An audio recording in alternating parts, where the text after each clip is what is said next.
மையம். சரியா? நீங்க கேவிஐசி ஞாபகம் வச்சுக்கோங்க, இல்லைன்னா காதி ஆபீஸ் அப்படின்னு ஞாபகம் வச்சுக்கோங்க. நாங்கள் வந்து மத்திய அரசாங்கம் ஒரு நிறுவனம் இது மாதிரி கிராமங்கள்ல பயனாளிகளை தேர்வு கொண்டு பயிற்சி கொடுத்துட்டு வரோம். இதற்கு முன்பான வருடங்கள்லாம் பார்த்தீங்கன்னா எங்களுக்கு இந்த எஸ்டி மக்கள் கிடைக்கிறதுக்கு ரொம்ப சிரமமாக இருக்கும். எங்கே போய் யார் அணுகிறது அப்படின்னு அவங்க இல்லாமல் இன்னும் ஒரு சில ஆஃபீஸில் கொடுத்த டார்கெட்டை எங்களால் இங்கே பயனாளியே இல்லை, நாங்கள் வந்து ஜென்ரல் கம்யூனிட்டிக்கு பண்ணிக்கிறோம், பிசி கம்யூனிட்டிக்கு பண்ணிக்கிறோம் அப்படின்னு கொடுத்த டார்கெட்டை திருப்பி அனுப்பிச்சிட்டாங்க மற்ற ஆஃபீஸ்லாம். ஆனால் இங்கே எங்களுடைய பாரதி ஃபவுண்டேஷன் அறிமுகம் கிடைச்சதுக்கப்புறம் மேடத்தோட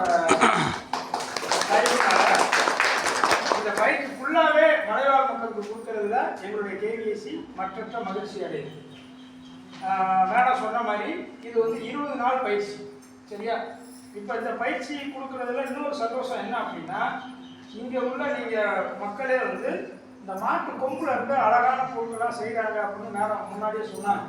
அப்போ 2 மாதத்துக்கு முன்னாடி நான் வரும்போது அந்த பொருட்களை காட்டினாங்க.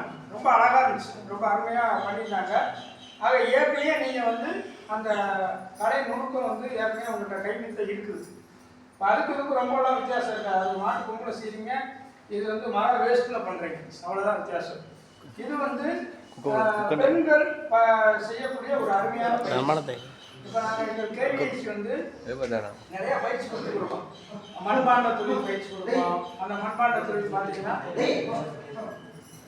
சார் ஃபோட்டோ எல்லா டேரக்ஷன்லையும் எடுத்துக்கலாம். அந்த ஒன்று எனக்கு பின்னாடி இருக்குது எல்லாம் எடுங்க இன்னும் ஆப் கண்டு